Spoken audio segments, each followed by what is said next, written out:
Olá, bom dia ou boa noite a todos os irmãos, amigos. Hoje é dia 5 de novembro e estamos aqui gravando mais esta pregação, abordando um assunto que pode intrigar muita gente. Eu mesmo nunca tive muito conhecimento a respeito dessa atividade religiosa do monastério.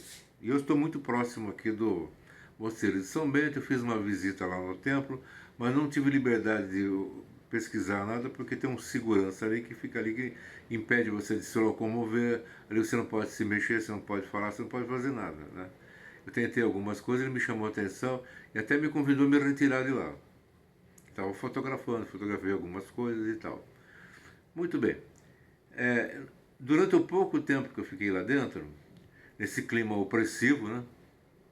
Ao mesmo tempo, para uns veja bem, aqueles que estavam sentadinhos, feito a vaquinha de presépio, né? Porque o presépio é o seguinte: o presépio é um lugar onde a vaquinha é você. Isso não é só em algum ambiente católico, não, evangélico, em qualquer lugar. A religião, ela gosta de vaquinha. Elas não gostam de gente que pensa, que investigam. Essas pessoas são inconvenientes. Eu sou uma pessoa muito inconveniente em todos esses meios. Sempre fui tratado assim, porque as pessoas preferem mais acreditar. Quando eu era novo convertido, eu já percebia uns sintomas de falsos profetas, punha em dúvida o comportamento de certos pastores que se diziam missionários e que recolhiam os dízimos lá da tal missão, a missão pioneira, que eu frequentei um tempo, nem sei se existe mais. Era a dona Alda, o marido dela lá em Cara. A dona Alda era sobrinha do meu pastor Silas. Ela era profeta e fez profecias na minha vida. Eu era novo convertido, estava com problemas com a família, com a minha mulher, com a minha sogra, separação de filhos, enfim, uma situação muito conturbada, muito dolorosa. E ela me fez algumas profecias que se cumpriram rapidamente e de forma cabal. Provou que era mesmo, né? Muito bem. E ela e o marido e outros que participavam ali levaram em consideração um determinado missionário, que eu não vou falar o nome aqui, mas ele então dizia que já tinha uma experiência anterior como evangelista. E quando eu falo evangelista, gente, olha, eu até faço aqui um parêntese. Eu estive estudando as missões na Europa, porque eu estou interessado em saber sobre como está sendo feitas essas missões na Europa. E lá eu vi que ele fica dando, o sujeito que comanda essa missão, que diz que vai dar apoio a missionários, eu vejo que ele fica, mantém um colóquio, um diálogo com eventuais candidatos a isso, que são pessoas que na realidade fazem o quê? Muda para outro país para fazer evangelismo pessoal. Evangelismo pessoal qualquer um faz. É o dever de todo crente, todo cristão, falar de Cristo, isso. Mas isso é evangelista? Não, mas evangelista é aqueles que conseguem reunir um grande público e até causar grandes celeumas em países inteiros, né? E então, muito bem, voltando, o mosteiro. O mosteiro, eu estive lendo aqui rapidamente na internet uma entrevista da BBC que eles fizeram com um monge aqui do mosteiro, ao lado, que são meus vizinhos. E ele explica o que era a vida monástica, quem foi São Bento, lá pelo ano 400 e pouco, era um homem rico. A história dele é muito parecida com a de São Francisco. Ele era um nobre, rico, aí viajou para Roma, era de um lugar mais do interior, viajou para Roma, que era a capital, e viu lá uma esbórnia, né? Como tem toda a capital, todo tipo de gente pecaminosa aparece, né? Nas cidades menores é mais difícil, porque é mais policiada, mais visada pela sociedade, policiada pela sociedade.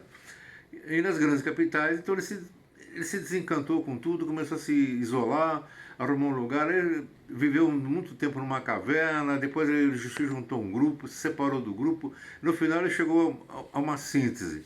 A síntese dele, pelo que eu li aí também sinteticamente, era de ter uma vida entre irmãos que buscavam, que tinham a mesma ideologia, buscar a Deus, né? E então eles se isolavam, mas em grupo, já não é mais sozinho. Então ele já não pode ser considerado um eremita, no sentido pleno da palavra, porque ele está em grupo, né? O eremita vivia sozinho. Ele foi eremita durante um tempo, mas desistiu. E outra coisa, eu também não veria nenhum sentido na vida cristã para uma pessoa ficar sozinha, né? Em algum lugar. Há momentos que é necessário, já fiquei assim, e nós vamos contar essa experiência aqui. Mas o cristianismo é assim, eles nos colocam, Deus nos coloca, depois de conhecer a verdade, conhecer o Evangelho, a palavra, receber os dons do Espírito Santo, o batismo com o Espírito Santo, ser batizado realmente nas águas como adulto, não mais como criança, que aquilo lá não tem valor nenhum. Né? Muito bem. Aí a pessoa acaba tendo que tomar uma decisão de como ele vai viver essa vida cristã. Se ele vai pertencer ao que se chama de igreja, etc. e tal. Muito bem. A verdade é o seguinte, ele chegou numa síntese de que ele poderia viver isso em grupo, no mesmo lugar, orando e trabalhando. Ele é a favor do trabalho, é a favor da castidade, a favor de uma série de coisas. Eu acho que também ao não casamento, né? Que castidade e o não casamento, que eu não, desculpe, estou me esquecendo da palavra agora, eu acho que não devem ser confundidos. Castidade tem a ver com o quê? Com evitar a prostituição, né? Agora, casamento não. Casamento, a pessoa tem uma vida sexual legal dentro do que Deus permite. Agora, se eles partem também para esse isolamento da mulher, de não ter mulher, né? É outra coisa. Isso me parece que já foi uma coisa que foi introduzido mais lá pelo ano 1000, porque até o ano 1000 os padres podiam se casar. Depois é que o Papa chegou à conclusão, e me parece que não era por motivos muito religiosos, não. Era por motivos práticos, políticos e econômicos, né? Porque o padre, quando morre, não tem família, ele deixa tudo para a igreja, né? Se bem que há também um sentido bíblico. Eu tenho que confessar isso, o sentido evangélico aí. Porque a Bíblia diz, eu não me lembro agora de qual eu li, que o homem solteiro cuida das coisas de Deus para agradar a Deus. Mas o homem casado cuida das coisas do mundo para agradar a sua mulher. Eu tive a oportunidade de entregar essa mensagem para um pregador ali que estava assim, ó, brigava entre o evangelho e a mulher, sabe? A mulher, ele queria pregar o evangelho, mas o evangelho não dava dinheiro, a mulher ficava reclamando. Então estava essa briga, e essa briga acabou muito mal mesmo, acabou muito mal. Por quê? Não estava combinando a vida que ele queria ter com o casamento, né? Que seria se devotar à obra de Deus e num casamento com uma mulher que não tinha. Podia até ter uma aparência de crente, mas ela não tinha essa vocação íntima. Porque é isso, a pessoa falar, eu casei com uma mulher de Deus. Será mesmo? Eu casei com uma mulher de Deus. Será mesmo? Porque uma coisa é você aceitar tudo isso, ser um membro de uma igreja. Outra coisa é você ser um missionário, ser um profeta, ser um pastor, inclusive. Hoje qualquer um é pastor. Eu já expliquei isso no outro vídeo que eu gravei. Não é assim, não. Pastor tem que ser muito dedicado, ter muito amor. Não é fácil, é uma coisa difícil. Para ser mulher de pastor, tem que ser uma mulher muito preparada. Inclusive, eu conheci um grande pastor muito caridoso lá na Flórida, torno a mencionar ele aqui, e eu acompanhei ele nos trabalhos que ele estava fazendo com jovens. Ele foi lá fazer um culto num apartamento, estava lotado de jovens, ele aconselhava muito bem. E de vez em quando tocava o celular e falava, o que é, Benzinho? Ah, não, Benzinho, eu estou aqui, eu já estou terminando, viu, Benzinho? Daqui a pouquinho apareço aí e tal. O quê? É uma mulher que sabia que o marido estava fazendo o trabalho, se sentia sozinha e ficava reclamando da presença do marido. Então esse casamento já não é bom. Já não é bom. Porque a pessoa não está preparada. Entende? Então muitos casamentos partiram para isso. Eu conheço outros casos, né? ou então a pessoa, até, eu conheci casos que a pessoa até deixou a religião, até deixou até a igreja, por causa da opinião e dos reclamos da mulher. Muito bem. Agora, voltando ao Bento. Esse estilo que eles escolheram, viver em grupo e ao mesmo tempo isolados, eu vi lá eles fazendo uma cerimônia silenciosa lá no mosteiro. Chega um monge, vai lá, eles vão lá no altar, reza no altar, tem umas imagens lá e tal.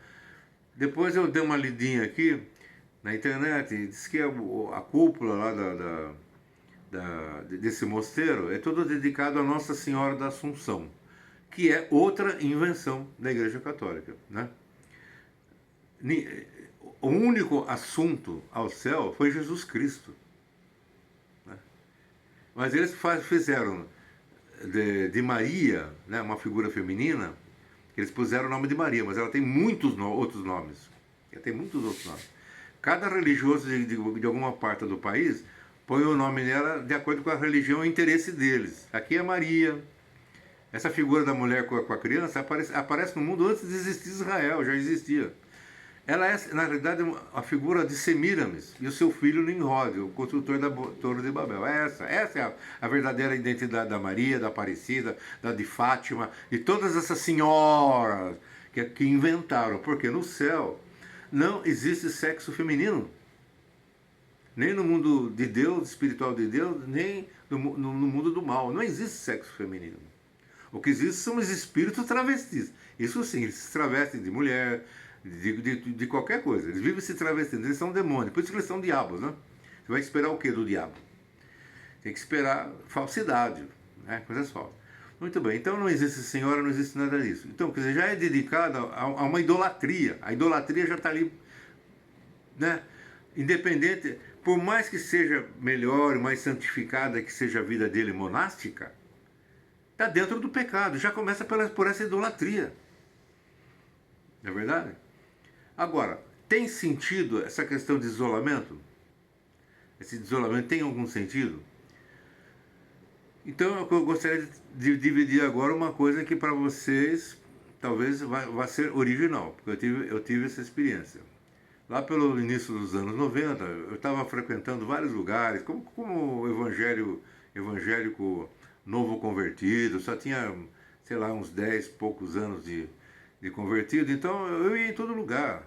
Falava que tinha uma obra aqui, eu ia lá, e colaborei com muitas, sem interesse nenhum. Olha, eu fiquei dando assistência a missionários da Igreja Batista, oh meu Deus, não sei se era Batista do Amor, a Igreja Batista do Amor do Rio de Janeiro, Campo Grande, Rio de Janeiro. É um pastor que era batista, né, daquela religião, e depois conheceu o avivamento, houve lá um avivamento. Então ele começou a ver e foi crescendo e demandar. Aí um pastor profeta que eu conhecia, eu frequentava as vigílias no monte que ele promovia, lá em Guaianazes.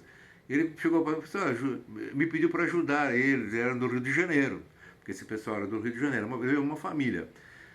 E realmente eles ficaram me ocupando muito. Meu carro, servindo de motorista para cá, indo para lá, tá. E outras coisas assim. Sempre ajudei. A Batista do Povo, do Enéas Tonini, né? O Enéas Tonini, depois que ele aceitou o avivamento lá no Colégio Batista, na Faculdade Batista, expulsaram ele de lá. Então ele estava desempregado e veio algumas pessoas amigas deles, vieram na igreja em que eu estava pedindo para as pessoas, irmãos que quisessem colaborar com o trabalho de evangelização que ele ia fazer num dia por semana alugado na Casa de Portugal, na Liberdade, em São Paulo. Então eu passei aí lá com outras pessoas, distribuir folheto na rua, levar as pessoas para dentro, até que se juntou uma certa quantidade de povo. E aí ele então fez a proposta de se criar uma igreja, e criou a Igreja Batista do Povo. Nessa igreja eu não trabalhei, meu trabalho terminou ali. E assim para outros. Mas E o isolamento, como é que fica? Porque esse trabalho é o trabalho que eu descrevi aqui, é o trabalho normal de qualquer crente que tem essa experiência de conversão e que quer servir a Deus, quer servir a Deus, ao próximo e tudo. Mas eu fui indo, visitando outros lugares, aqui, ali. Então, de repente, um dia eu sofri um acidente no estúdio onde eu estava, lá na Avenida de Ibirapuera. Eu caí de uma escada, quebrei o calcanhar, quebrei o braço. Eu não tinha nem condições mais de trabalhar, tive que fechar tudo e consegui arrumar um lugar para ir morar numa chácara. Quem conseguiu foi um cliente meu, dono de uma indústria para quem eu fazia os catálogos de peças, essas coisas, que eu trabalhei com isso, fotógrafo de publicidade. E ele me arrumou lá, era uma ex-funcionária, amiga dele, e antes de ser funcionário foi amigo, eles foram amigos numa companhia aérea, a Real Aerovias, ele foi engenheiro de rádios e coisa e tal. Era uma pessoa muito bacana, muito caridosa. Então ele me arrumou lá numa chácara onde ela estava morando na casa principal, tinha uma outra casa menor. Ele arrumou, ele falou assim para mim: olha, faz o seguinte, você continua fazendo o nosso trabalho aqui da indústria, eu pago o aluguel, acerto com ela, e você vai trabalhando lá. Porque eu estava machucado, então eu tinha que trabalhar mais devagar, etc e tal. Então eu fui para lá. No final eu tive que fazer uma profecia para essa mulher, que ela estava envolvida em umas coisas meio estranhas. E Deus deu um ultimato para ela. Se ela largasse aquelas coisas, então ele ia dar uma nova oportunidade. Senão, ele ia visitá-la com a espada. Eu dei a mensagem ipsis literis, literal. Essa é uma profecia literal.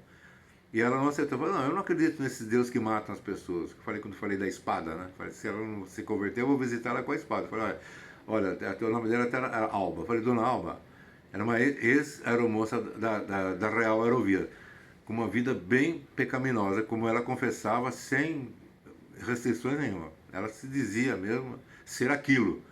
Ela era aquilo e dizia que era mesmo. E falei: mas ela estava metida agora em outras coisas. E falei, ela falou: não, meu Deus, eu não acredito nesses deuses aí que matam as pessoas, nem nada. Em uma semana ela estava na cama, foi para o hospital e ela morreu. Aí a casa ficou sozinha e eu acabei então alugando tudo para mim, para fazer ali um local de evangelização. Fiz assim uma espécie, fiz um púlpito lá onde era a casa dela, fiz um púlpito, uma série de coisas.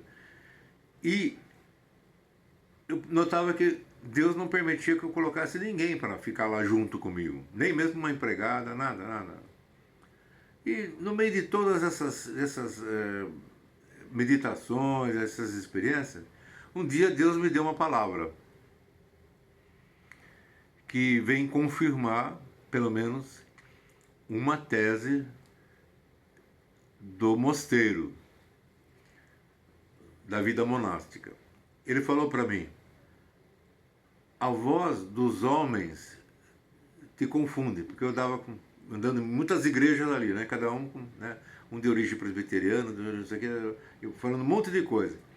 Ele falou: a voz dos homens te confundem, ouça o silêncio. Ouça o silêncio. Então eu fiquei 7 anos naquela chácara, sem ninguém lá dentro, eu tendo que fazer minha própria comida, comer no restaurante, só saía para buscar trabalho e entregar trabalho, não podia visitar nenhuma igreja, Deus não permitia. Alguma vez eu senti saudade da igreja, falei: hoje eu vou assistir esse culto. Quando eu cheguei no meio do caminho, Deus mandou parar o carro, no meio do caminho, parei o carro, estacionei. O que foi, Senhor? Já de noite, já estava na hora do culto mesmo. O Senhor falou: volta. Eu fiz meia volta no carro e voltei, fui dormir. Porque era uma ordem, era uma determinação dele. Me isolou. Então, eu estava ali condenado a ouvir o silêncio. Gente, a minha experiência final foi a seguinte: como o silêncio, desculpe, como o silêncio é eloquente. E os beneditinos, eles pregam exatamente isso, isso é uma coisa correta. Eles estão numa experiência, eu acredito até que são os novos acólitos, né? Os novos acólitos, que estão numa experiência de ouvir o silêncio. Deixar de ouvir a voz do mundo Inclusive eu já recomendei para vocês aqui, e torno a recomendar. Desliga a televisão, rádio, não ouça o mundo. Isso é sujeira, é tudo mentira. Essa gente não tem capacidade, não tem, vive dando, querendo dar conselhos, fazer isso. Essa gente não entende de nada, eles não entendem nem da vida deles para vai dar conselho para você. É melhor você ouvir o silêncio. Você não precisa ir no mosteiro de São Bento. Você pode fazer da sua casa o seu santuário. É o que eu recomendo para todos, sem nenhuma sombra de dúvida. O maior santuário deve ser a nossa casa. Mantenha a sua casa santificada. Não faça, não pratique coisas que não sejam boas, que não sejam interessantes, palhaçadas, coisas dentro da sua casa. Faça da sua casa, cante, faça cânticos. Eu, por exemplo, ganhei um dom que eu nem pedi e de repente ganhei. Desde que eu fui batizado no Espírito Santo, naturalmente, quem já fala língua estranha. Qualquer pessoa, para ser batizada no Espírito Santo, tem que falar língua estranha. Não acredite em gente que fala que é batizado e não fala língua estranha. É mentira, não existe, não existe, tá? Eu estou falando e garanto isso na cara de qualquer pastor, qualquer pilantra aí que anda falando besteira. Comigo não, comigo não. Nesse ponto aí eu sou uma espécie de Olavo de Carvalho, né? Olavo de Carvalho na filosofia ou na religião. Comigo não vai conseguir nada não. Então é o seguinte, a experiência que eu tive lá, no silêncio, é uma coisa que não tem palavra para descrever. E é o que eu presumo que esses monges que estão vivendo essa experiência aí, no São Bento, devem estar passando por isso, sim, sem dúvida, né? Agora, qual é o problema, então, dessa religião? Não estou falando só do São Bento, mas em geral, né? Do catolicismo em geral, que isso aí faz parte do catolicismo. É você ter coisas boas, que são louváveis, que trazem uma boa experiência, e de ajuda ao próximo, tudo, ao lado de outras coisas completamente nocivas, como a idolatria. Eu não preciso cavocar para achar. Eles já estão explicitando, dizendo que aquele templo é feito em honra de Nossa Senhora da Assunção. Que na realidade nós que somos historiadores, inclusive, não sou apenas religioso, eu sou historiador. Já com mais de 20 anos de experiência, historiógrafo, mais do que historiador. Historiador escreve o que os políticos mandam, porque eles recebem do Estado. Eu não recebo, eu vivo na pobreza há 22 anos para dedicar meu tempo ao estudo. Deixei minha profissão, deixei um monte de coisa para dedicar minha vida ao estudo. Religião e cultura. Não pode se separar essas coisas. Então, é o seguinte, na realidade, o afastamento, a pessoa que estiver numa crise existencial, até com a religião. E se essa pessoa puder, se ela é sozinha, ou mesmo um casal, e puder se afastar e deixar de ouvir, inclusive essas igrejas, um monte de vozes, e buscar Deus, a presença de Deus. Eu fiz tudo isso naquela chácara durante 7 anos. Desde 1991 até mais ou menos até 1998. Eu fiquei 7 anos nessa vida de silêncio, sem frequentar nada, sem ver ninguém, nada. Eu só fazia assim meus trabalhos de evangelismo, isso sim, né? Eu tinha ali uma reuniãozinha de oração, pouquíssimas pessoas vinham ali. E tinha os programas de rádio. E depois as pessoas me telefonavam. Então eu fazia um aconselhamento através de telefone. Uma coisa que eu até aprendi nos programas do Jimmy Swaggart, pela TV Tupi. Era de manhã, ele fazia o culto, levava ao ar a pregação do Jimmy Swaggart, enquanto isso iam anunciando um aconselhamento espiritual, dava o telefone. E existia uma cabine lá de telemarketing onde eu ia, né, de graça, sem receber nada, e fazia aconselhamento por telefone. Então eu fazia isso em casa, depois dos programas de rádio que eu fazia, rádios comunitárias, uma daqui, outra ali, tudo ali na Zona Sul. Então, é o seguinte, essa experiência do isolamento é uma coisa real. né? O monastério é uma coisa real. A experiência de São Bento é uma experiência real. Agora, o que ele fez com isso, não sei, nem os seguidores que fizeram, né? Só sei uma coisa, que fazer uma coisa boa, que Deus o que eles fazem é se aproximar mais de Deus, né? Deixar o mundo se aproximar de Deus.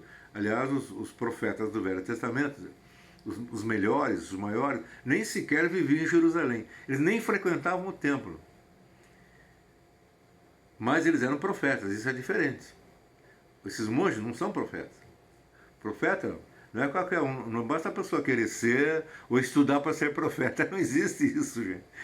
Uma mulher falou para mim, pedi para ser profeta. Eu falei, você está louca pedir para. Você está pedindo para carregar uma cruz? O profeta carrega uma cruz. A minha vida é uma cruz, desde que eu nasci. É carregando uma cruz. E assim os outros. Por quê? As pessoas pensam que o profeta é um cara que sabe de tudo, né? Uma espécie de um iluminado, assim, mágico, né? Se você olhar, se você ler bem a vida de alguns profetas na Bíblia, você vê que eles eram pessoas muito comuns até muito, muito comum, né? Mas Deus escolheu, ele está já antes do ventre da mãe, quando ele está na ventre da mãe, Deus já está nomeando ele para ser profeta, e acabou. Não depende de religião, não depende de nada. Então eu quero dizer o seguinte, não adianta você se deixar iludir por uma coisa boa que você vê numa religião, ao lado de outras ruins. É que nem um político, dizia assim, o fulano de tal lá, ele é ladrão. Bom, tá certo, ele rouba, mas faz. Então ficava essa justificativa. Ele rouba, mas faz. Ele está roubando, mas está fazendo, então tudo bem, então tá bom. Não pode ser assim, na religião não pode. Ou tudo é bom, ou nada. Com Deus é assim, é tudo ou nada. Agora, eu estou falando para pessoas aqui, cristãos em geral. Agora, se tratando de pessoas que têm pretensões a ministério, eu falo mais a essas pessoas. Ou tem uma vocação profunda, um chamamento e tal. Então, o isolamento é válido. É válido. Mas, ao lado desse isolamento, ele tem que ter um fim. Por quê?